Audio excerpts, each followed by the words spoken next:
Alors bonjour, bienvenue sur le tarot de l'âme. C'est Claire Mallet. Aujourd'hui, je réponds à une question d'une artiste. Je vais vous lire la question.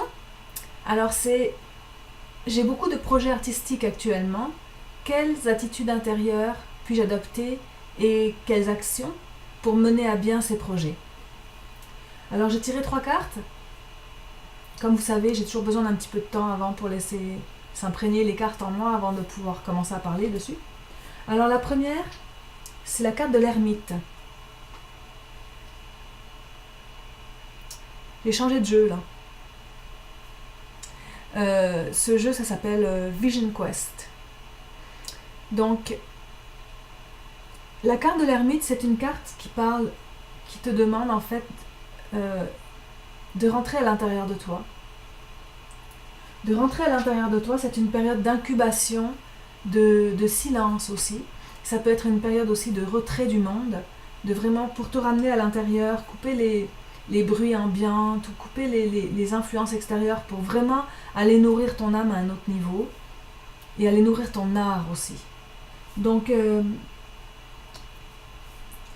l'ermite, il est complètement en contemplation de sa lumière intérieure en lien avec la lumière primordiale, si tu veux. Donc, il est en lien avec la source à l'intérieur. Il passe par ce chemin-là, lui. C'est comme ça qu'il la retrouve.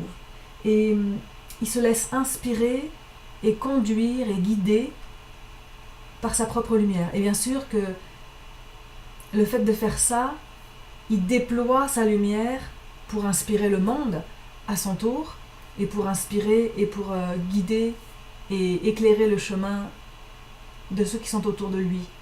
Donc ton art pourra gagner beaucoup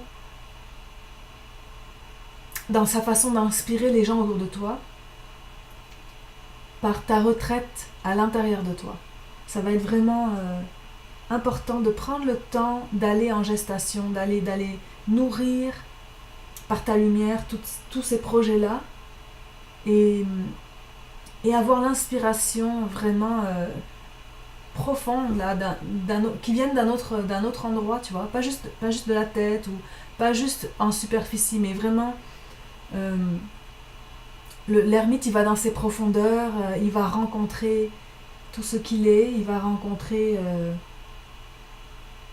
c'est vraiment un canal entre ciel et terre, tu vois.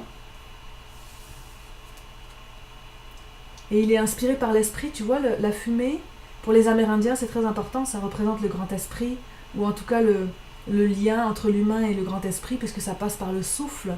Donc ça entre à l'intérieur de l'humain, et l'humain se laisse nourrir et imprégner par le souffle divin, et à son tour ensuite, par son propre souffle, il nourrit le divin aussi. Alors pour toi, ça va être juste délicieux pour ton art de pouvoir aller à l'intérieur. Mais si tu veux savoir quelles attitudes et quelles actions te sont demandées enfin te sont demandées, quelles actions pourraient t'aider à accomplir tes projets avec encore plus d'impact et plus d'influence aussi et plus ouais, de ce que tu peux apporter aux gens sur cette planète, c'est d'aller à l'intérieur, de vraiment te connecter profondément à la source. D'ailleurs, la carte d'après, c'est la carte de la mort, qui peut faire peur parfois, mais ça ne veut pas dire la mort, ça veut dire... C'est une carte de transformation et de métamorphose, en fait. Oups, attends. T'as vu ce magnifique tableau? Oh là là, c'est tellement beau. Alors,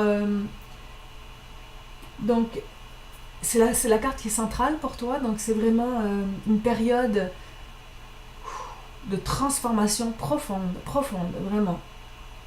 Où il t'est demandé de laisser mourir une partie de toi qui n'est plus... bien sûr que tu laisses pas mourir la partie vivante, tu laisses mourir tout ce qui est plus adéquat, tout ce qui est plus nécessaire, tout ce qui est caduque, tout ce qui est du domaine de tes peurs ou de tes petitesses ou de tes limitations ou de tes croyances mentales qui te servent pas, des choses comme ça, tu vois.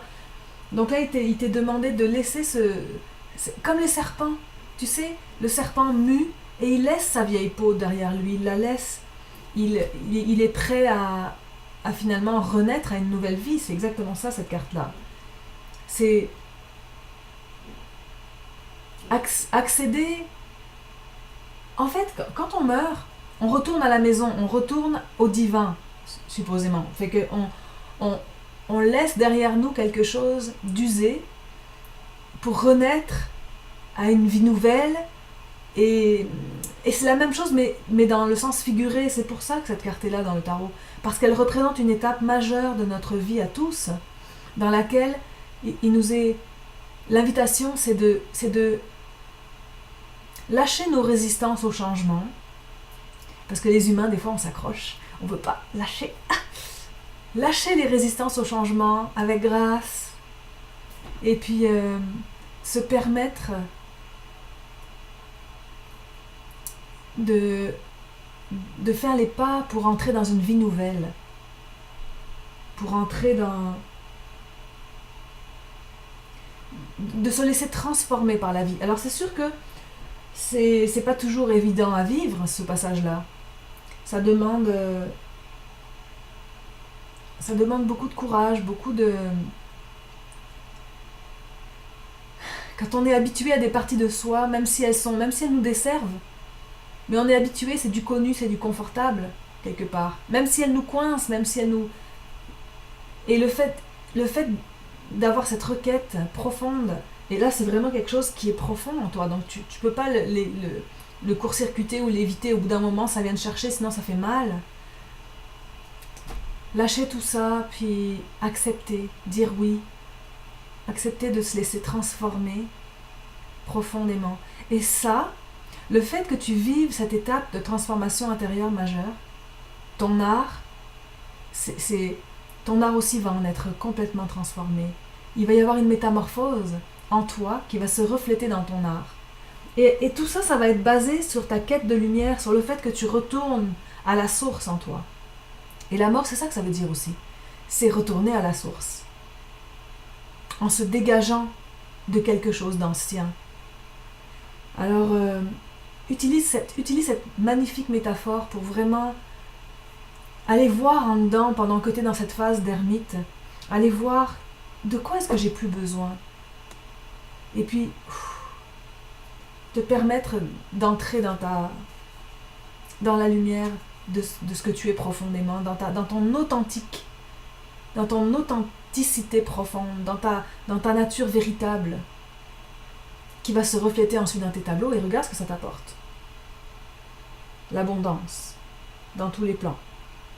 L'abondance au niveau d'une créativité riche, florissante, vivante. Tu vas créer, là, ça va être comme « Waouh ! Quelle expansion !» Et en même temps, tes fruits, ta créativité qui porte fruit, te rapporte aussi des fruits de la terre. Donc de l'argent, de l'abondance, des rencontres intéressantes et savoureuses, des belles relations. Elle t'apporte une satisfaction profonde, l'impression de l'œuvre accomplie, d'avoir exprimé profondément la voix de ton âme, la voix de ce que tu es par nature. Oui, je pense que c'est vraiment un beau voyage qui t'attend, un voyage d'intériorité, de transformation, et qui va porter beaucoup de fruits. Vraiment beaucoup de fruits. Alors j'espère que ça te sera utile. Et puis merci à tous d'avoir écouté la réponse. Si vous avez d'autres façons d'interpréter ces cartes-là, pour ceux qui connaissent un peu le tarot, s'il vous plaît, écrivez-les dans vos commentaires. Ça va faire plaisir à la personne, ça va lui permettre d'avoir d'autres éclairages que les miens. Et puis voilà, ça me fera plaisir de lire vos commentaires. Si vous avez des questions, n'hésitez pas à les poser. Et puis à la prochaine.